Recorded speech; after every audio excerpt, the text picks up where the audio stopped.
Selamat siang Bu Rahma. Alhamdulillah ya kita bisa ketemu lagi. Waalaikumsalam. Selamat siang juga Bu Eti. Iya betul ini. Terakhir kita ketemu kemarin apa nggih hari Ya. nopo sih nggih pada sesi coaching itu loh Bu. Ya. Nah, tapi kemarin kita juga satu kelompok nggih. Kebetulan saya nggak satu kelompok maksudnya. Kebetulan saya kemarin coaching dengan Bu Murni. Ya. Ya betul Bu, betul sekali. Oh ya, ini gimana kabarnya hari ini? Baik kan? Ya, alhamdulillah sehat. Nggih Bu, alhamdulillah sehat ya. Saya mau cerita Bu nih Bu. Ya curhat sedikit lah nih. Bu Etik ada waktu apa nggak dikira-kira hari ini nih, sore ini? Oh ya, boleh sekali, dengan senang hati. Ada, lagi nggak sibuk kok. Kebetulan di sekolah saya ini sedang PTS, jadi saya agak-agak santai. Gimana nih, mau cerita tentang apa? Gini loh Bu, gini loh. Saya sebenarnya nih, saya pengen minta istilahnya saran, pengen minta masukan sama Bu Etik. Ya Mbok, siapa tahu Bu Etik bisa bantu gitu loh. Gini, kemarin itu kan saya ceritanya habis disupervisi oleh guru senior di sekolah saya Bu. Ya. Nah, oh jadi Bu Rahma itu habis disupervisi oleh guru senior ya di sekolah. Nah terus gimana ceritanya? Iya Bu, gini loh Bu, nah itu dia Bu, kata guru senior itu yang sudah supervisi pembelajaran yang saya lakukan itu katanya masih belum menerapkan pembelajaran berdiferensiasi gitu loh Bu. Saya kan jadi bingung itu maksudnya. Ya. Nah, kalau menurut Bu Rahma sendiri, bagaimana nih? Apa betul Ibu itu telah menerapkan pembelajaran berdiferensiasi secara maksimal, Bu? Ya, kalau dipikir-pikir nih Bu, saya ingat-ingat lagi pembelajaran saat saya disupervisi itu memang belum maksimal, maksudnya belum maksimal melakukan pembelajaran berdiferensiasi Bu. Iya. Oh, nah kalau boleh tahu, apa sih yang sudah Bu Rahmah lakukan dalam menerapkan pembelajaran berdiferensiasi kemarin itu saat supervisi? Saya pikir saya sudah mencoba menerapkan pembelajaran berdiferensiasi, maksudnya dengan membebaskan murid saya dalam pengumpulan tugas Bu melalui berbagai cara. Ada yang dengan video, PPT, ada juga yang pakai mengumpulkan artikel ataupun melalui infografis yang mereka buat melalui Canva Bu, kayak gitu Bu. Oh, ya, yang sudah Bu Rahma lakukan itu sudah bagus sekali ya. Nah, tapi apa menurut Bu Rahma itu sudah mengakomodir semua kebutuhan siswa-siswanya Bu Rahma? Oh iya ya Bu ya, saya mungkin belum menyentuh semuanya Bu. Saya baru menyentuh pada produknya saja kayaknya loh. Padahal kan betul ya kata Ibu, pembelajaran itu berdiferensi itu pembelajaran yang mengakomodir kebutuhan belajar murid. Harusnya mungkin saya dapat memfasilitasi murid sesuai dengan kebutuhannya. Karena setiap murid kan jelas punya karakteristik yang berbeda-beda Bu, sehingga tidak bisa diperlakukan sama guru gitu. Nah, dalam menerapkan pembelajaran berdiferensiasi, mungkin kita sebagai guru juga perlu mungkin memikirkan tindakan apa yang masuk akal, yang nantinya itu akan diambil, karena pembelajaran berdiferensiasi tidak berarti pembelajaran dengan memberikan perlakuan atau tindakan yang istilahnya berbeda-beda antara murid yang pintar dengan yang murid kurang pintar, kayak gitu Bu, kalau menurut saya Bu. Iya, bagus sekali. Ya, saya pikir Bu Rahma juga sudah paham betul ya tentang pembelajaran berdiferensiasi, terbukti dari penjelasan-penjelasan Ibu barusan mengenai pembelajaran berdiferensiasi itu sudah sangat baik. Nah, mungkin Ibu sedang lupa saja karena mungkin sedang saking fokusnya mempersiapkan segala yang dibutuhkan dalam kegiatan supervisi akademik ya Bu. Nah, sebelumnya coba saya mau bertanya Bu Rahma, dari apa yang sudah Ibu sampaikan tadi tuh dalam menerapkan pembelajaran berdiferensiasi di kelas apa saja, pembelajaran berdiferensiasi di kelas itu apa saja yang harus diperhatikan oleh Ibu? Sebentar Bu, sebentar. Saya sambil buka contekan ya Bu, dan saya malu nih. Saya nih sebentar, lupa ingat soalnya ini saya. Saya jadi penasaran maksudnya. Tak buka dulu ya Bu, nggih. Izin buka dulu. Ya. Silakan. Bentar.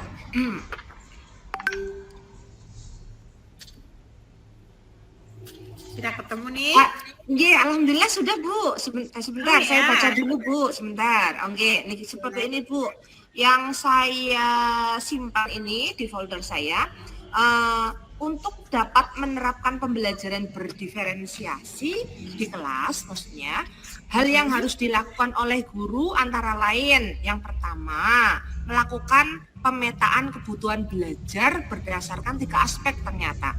Ada kesiapan belajar, minat belajar, dan juga profil belajar murid. Bisa dilakukan melalui wawancara, observasi, atau survei menggunakan angket. Nah, yang kedua, merencanakan pembelajaran berdiferensiasi berdasarkan hasil pemetaan. Setelah itu melakukan pemetaan. Maksudnya memberikan berbagai pilihan, baik dari strategi, materi, maupun cara belajar mereka. Yang ketiga, mengevaluasi dan refleksi pembelajaran yang sudah berlangsung seperti itu Bu. Kalau yang saya lihat dari catatan saya ini Bu. Ya. Nah, terima kasih sekali ya Bu Rahma. Saya juga jadi diingatkan kembali nih tentang pembelajaran berdiferensiasi. Hal yang harus dilakukan sebelum melakukan pembelajaran berdiferensiasi. Saat melakukan sampai dengan mengevaluasi dan refleksi pembelajaran yang sudah berlangsung. Saya mengucapkan terima kasih nih, saya jadi ikut ingat lagi. Oke Bu, sama-sama. Ya, nah oh ya Bu, kita lanjutkan kembali ya diskusi kita yang tadi nih. Tadi Ibu bilang ditegur oleh guru senior saat dilakukan supervisi karena Bu Rahma sendiri itu belum memaksimalkan strategi diferensiasi saat kelas. Nah, Bu Rahma tadi juga bilang sudah melakukan salah satu strategi diferensiasi, Nah, melalui strategi diferensiasi produk, apa sudah cukup nih menurut Bu Rahma dengan menggunakan strategi diferensiasi produk saja? Nah, atau mungkin ada yang lain menurut Bu Rahma bisa disampaikan kembali? Nggih Bu Etik, terima kasih nih Bu diingatkan. Nggih. Seperti yang sudah di awal tadi bilang nggih Bu, penerapan pembelajaran berdiferensi mungkin akan memberikan dampak bagi kelas terutama murid nggih. Setiap murid kan memiliki karakteristik yang berbeda, tidak semua murid juga maksudnya mereka bisa kita perlakukan yang sama. Jika kita tidak memberikan maksudnya pelayanan sesuai dengan kebutuhan murid, maka hal tersebut dapat menghambat untuk bisa maju dan berkembang belajarnya. Saya jadi keingat nih Bu, pas supervisi kemarin itu Bu, saya masih belum maksimal menerapkan pembelajaran diferensiasi dalam menggunakan strategi diferensiasi konten mungkin Bu, kalau saya melihatnya di kontennya. Nah, menurut Bu Rahma sendiri belum maksimalnya itu bagaimana Bu? Yaitu Bu, saya mungkin belum memberikan apa nggih istilahnya nggih tanggapan kesiapan murid, Bu. Kayak kemarin itu kan kebetulan jam supervisi itu kan setelah sholat duhur ya jam siang lah. Biasanya kan jam siang itu kan nggih jam rawan, ya ngantuk lah, ya capek lah, banyak yang nggak fokus seperti itu maksudnya. Itu langsung tancap gas mulai pembelajaran tanpa ada ice breaking mungkin ya Bu, nggak ada pemberian game. Biar anak-anak itu bisa sepenuhnya fokus di pembelajaran.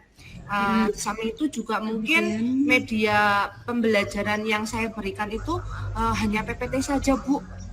Juga maksudnya kalau PPT kan mungkin saya belum mengakomodir semua kebutuhan minat maupun profil belajar murid seperti itu Bu. Kalau saya menilainya. Oh ya. Nah kalau boleh tahu ya Bu Rahma, gimana cara Bu Rahma agar strategi diferensiasi yang sudah dilakukan tadi itu dapat diterapkan secara maksimal? Mungkin saya akan mencoba menerapkan step by step Bu, kayak pembelajaran berdiferensiasi yang ada Bu, walaupun mungkin sambil terus belajar Bu. Oh ya, keren. Rencana yang bagus sekali Bu Rahma. Nah, dari apa yang sudah Bu Rahma tadi sampaikan ya, kira-kira langkah apa yang harus Bu Rahma lakukan ke depannya agar rencana Bu Rahma itu dapat realisasi dengan baik? Mungkin saya harus sharing-sharing. Yang pertama mungkin saya harus sharing-sharing dulu Bu ke kepala sekolah dan juga guru-guru senior yang ada di sekolah saya.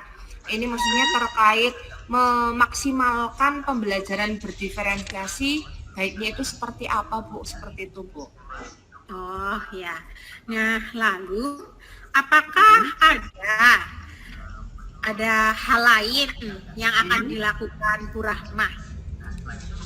Selain sharing dengan kepala sekolah dan juga guru senior, saya mungkin akan melakukan pemetaan dulu Bu, maksudnya pemetaan kebutuhan belajar terlebih dahulu. Selain itu juga dengan memperkaya konten atau media ajar. Tidak hanya kemarin kan pas waktu supervisi saya hanya menayangkan PPT saja tapi kedepannya mungkin saya harus menyediakan video, artikel atau mungkin infografis untuk mengakomodir semua kebutuhan belajar murid saya gitu Bu. Setelah melakukan pemetaan mungkin saya memberikan berbagai pilihan baik dari strategi, materi maupun cara belajar mereka. Setelah itu mungkin saya mencoba mengevaluasi Bu dan merefleksi pembelajaran yang sudah berlangsung Bu. Ya mungkin begitu Bu, alternatifnya saya bisa yang mungkin saya akan tempuh gitu agar pembelajaran berdiferensiasi dapat dilakukan di kelas secara maksimal sehingga yang harapannya itu dapat mengakomodir segala kebutuhan murid. Seperti itu mungkin Bu Etik. Oh ya, bagus sekali. Langkah yang Bu Rahma ambil itu sudah tepat. Saya setuju dengan Ibu Rahma ya, dengan ide-idenya itu. Alhamdulillah niki Bu. Saya jadi istilahnya sekarang agak lega karena jujur gitu. Saya tadi takut nih, sebelumnya saya takut mengambil langkah Bu dalam menyelesaikan masalah ini. Apalagi nih Bu, saya juga berurusan dengan pemberian pelayanan kepada murid itu kan saya khawatir takut salah dalam mengambil langkah seperti itu Bu. Ya, syukurlah ya Bu Rahma sudah merasa lebih lega lagi sekarang. Nah, lalu dari yang sudah Bu Rahma sendiri itu tadi direncanakan, komitmen apa yang akan dilakukan untuk menjalankan rencana Bu Rahma itu? Untuk hal ini dalam proses melaksanakan pembelajaran berdiferensiasi di kelas biar maksimal mungkin saya harus banyak belajar, mungkin saya harus juga banyak sharing dengan Bapak Ibu guru senior seperti itu Bu Beatik. Oke. Nah, lalu dukungan seperti apa yang dibutuhkan?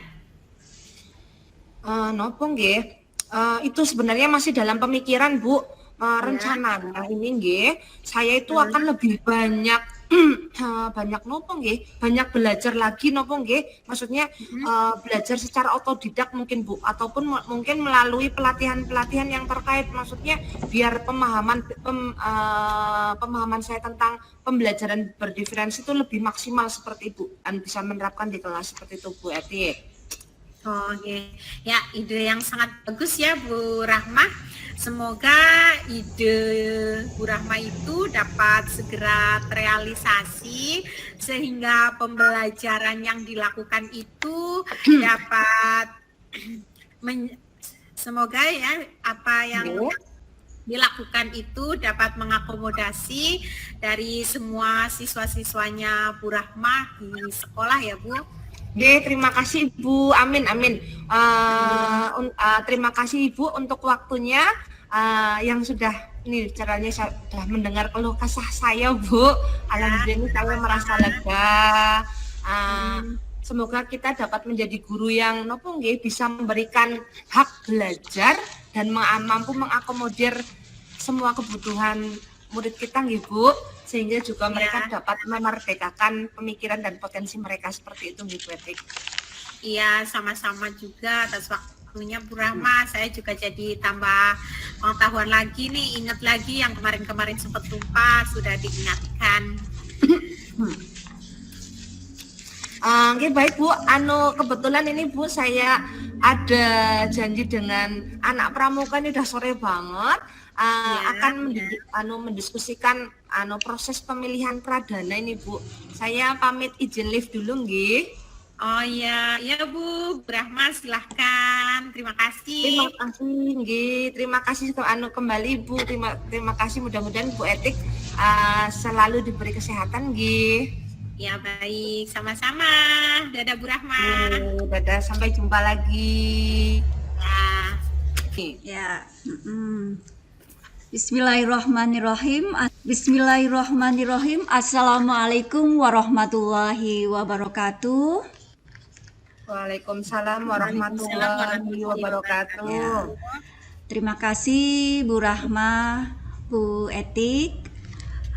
Baiklah, dari sebuah demonstrasi tadi yang luar biasa sekali, saya acungi 2 jempol pada Bu Etik dan Bu Rahma.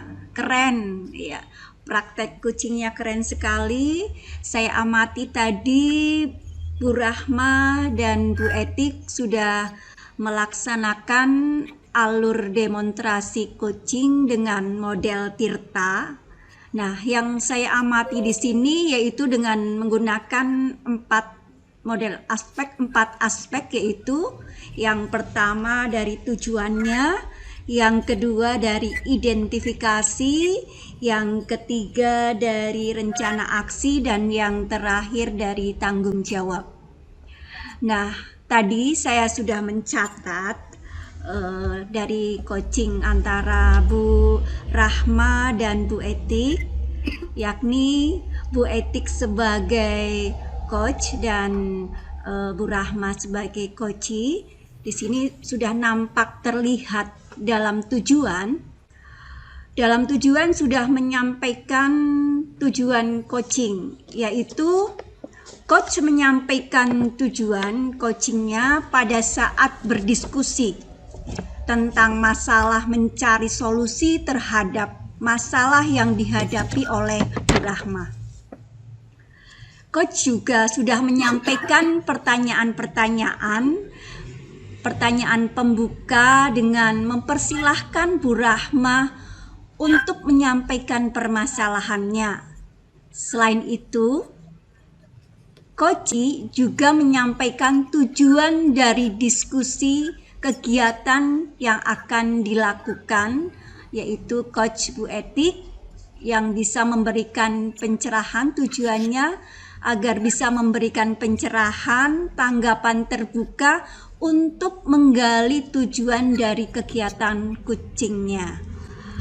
Selanjutnya, aspek yang kedua yang tadi saya amati, coba saya catat tadi, yaitu dari identifikasi memberikan pertanyaan-pertanyaan dan umpan balik yang mengarah pada identifikasi potensi coaching. Tadi sudah terlihat dalam prosesnya bahwa proses identifikasi ada dan jelas dengan melihat pertanyaan yang diberikan yang bersifat terbuka dan mampu mengeksplorasi coaching, memberikan respon dengan lancar dan nyaman. Coaching berasa nyaman, potensi dan alternatif solusi juga sudah tergali. Kemudian coach juga sudah berperan sebagai komunikator, sangat komunikatif dalam obrolannya. Komunikator, asertif dan aktif memberikan tanggapan dan umpan baliknya. Untuk yang aspek yang ketiga dari Alur Tirta, yaitu di situ sudah terlihat rencana aksi. Rencana aksi dari demonstrasi ini sudah terlihat, sudah memberikan pertanyaan-pertanyaan dan umpan balik mengenai rencana aksi coaching dalam menyelesaikan masalahnya. Di situ obrolannya terlihat bahwa coach memberikan pertanyaan-pertanyaan pembuka dan reflektif yang mengarah pada pengambilan keputusan sendiri yang dilakukan coaching mengenai rencana aksinya coaching dalam menyelesaikan permasalahannya. Coach juga sudah membuat coaching mengeksplorasi jawaban serta menjadi jawaban yang lebih spesifik, mampu memancing pertanyaan. Nah, untuk yang keempat, yang terakhir, alur terakhir dari Tirta, yaitu aspek tanggung jawab. Coach juga sudah memberikan pertanyaan-pertanyaan dan umpan balik mengenai komitmen dari coaching dalam menjalankan rencana aksinya. Ini terlihat pada saat coach telah memberikan pertanyaan kepada coaching untuk mengarahkan coaching mengambil komitmen dalam menjalankan aksinya. Coaching juga secara mandiri mampu membuat komitmen berbasis alur Tirta. Demikian Bu Rahma, Bu Etik, hasil pengamatan saya dari demonstrasi yang telah dilakukan. Saya sekali lagi acungi 2 jempol kepada Bu Etik dan Bu Rahma. Demikian, semoga sukses selalu. Wassalamualaikum warahmatullahi wabarakatuh. Waalaikumsalam warahmatullahi wabarakatuh. Warahmatullahi wabarakatuh.